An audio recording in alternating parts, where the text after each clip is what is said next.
Aina had been looking forward to her midterm break with excitement.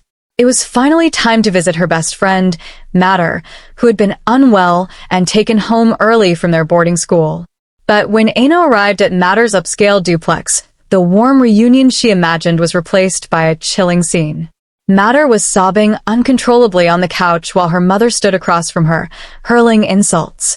When Matter's mother saw Aina, her rage shifted. She accused Aina of leading her daughter into trouble.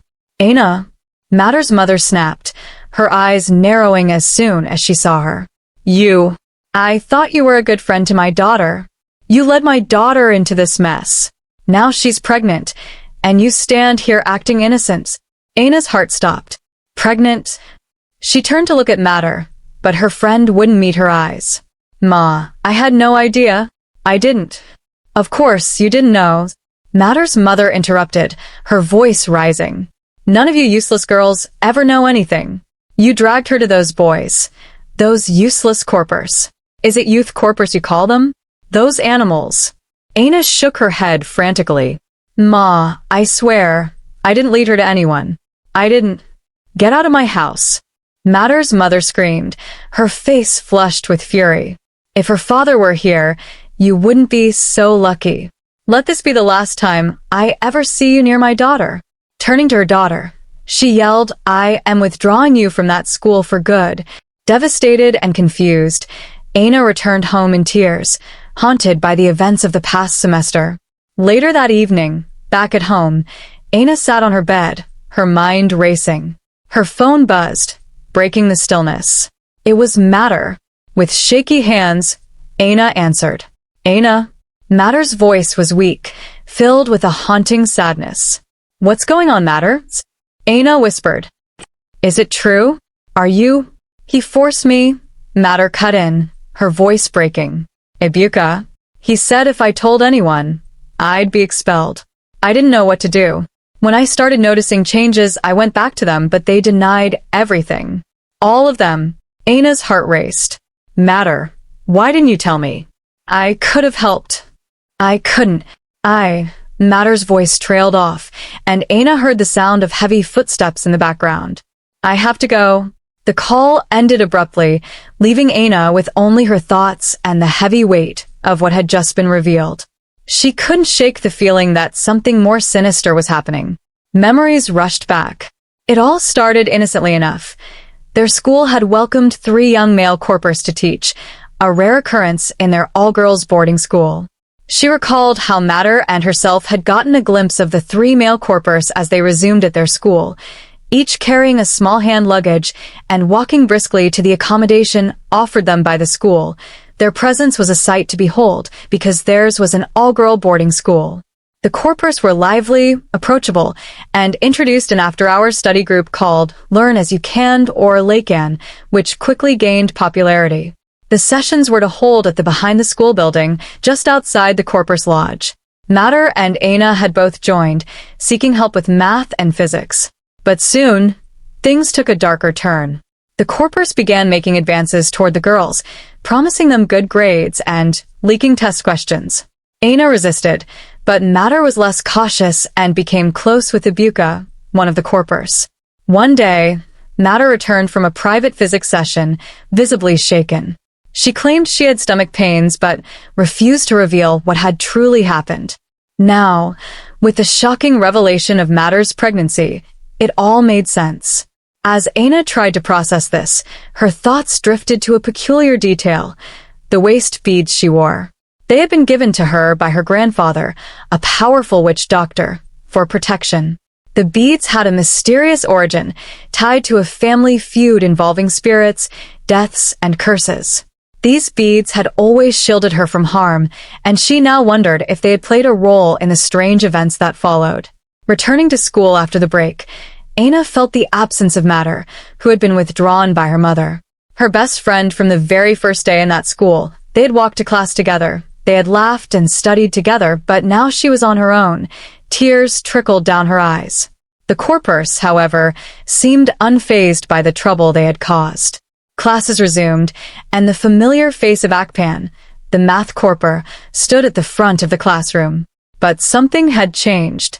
His usual lively energy felt different, off. Akpan, the math corper, introduced a new plan.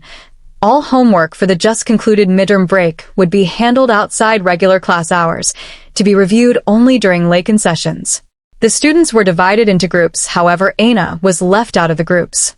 Akpan called out to Aina, "I've decided you need special tuition sessions. I'll help you with further math." Aina hesitated. "But the others?" He smiled, but there was something cold behind it. "Don't worry about them. I'll give you one-on-one time. I want to make sure you don't fall behind." Unease crept up Aina's spine, but she didn't want to attract suspicion. She nodded slowly, her instincts screaming that something wasn't right. Later that day, Aina arrived the usual spot outside the Corpers' housing. There were no chairs there, so she called out Akpan's name. Akpan responded, demanding that she comes into the lounge, which was more conducive for the tuition session. Aina made her way to Akpan's private lounge for her supposed tuition. The room was dimly lit, the air thick with a musty smell. Her heart pounded as she stood at the door. "Akpan," she called out nervously. "Come in, Aina," he replied from inside. She pushed open the door and entered, her eyes darting around the filthy room. No one else was there. Akpan appeared behind her, closing the door softly. "You're alone today. We can focus better like this," he said, his voice low. Aina shifted uncomfortably. "Where are the others?" Without answering, Akpan placed his hand on her lap, his eyes darkening with intent. "You know, Aina, I can make things very easy for you. All you have to do is relax." Aina jumped to her feet. I have to go." But before she could reach the door, the other two Corpers, Ibuka and the third man, appeared, blocking her path. Panic surged through her as she realized the danger she was in. "You're not going anywhere," Ibuka said with a smirk. Aina fought desperately, but they overpowered her. Just as Akpan tried to force himself on her, the waist beads around her waist snapped, the very one her grandfather had given to her mum and her for protection. In that moment, something unexplainable happened. Suddenly, everything changed.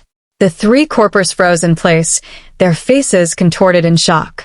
Akpan's hand, the same one that had touched and snapped the beads, began to blister, burning as if seared by an unseen force. The men groaned in pain as their bodies went limp, collapsing to the floor. Aina wasted no time. She grabbed her clothes and bolted from the room, her heart pounding in her chest. She ran straight to the warden, gasping out her story between sobs. The next morning, the principal met with the Corpers, but they denied everything, accusing her of trying to seduce them for grades. Due to not doing any of her homework from the past midterm break, they claimed she wanted pass marks, which they refused to comply to. The truth, however, would soon emerge in a way no one could have imagined. The Corpers were confined to their lodge, but something strange was happening. They were growing sick, terrifyingly so. By evening, the school was buzzing with rumors of the Corpers' deteriorating condition.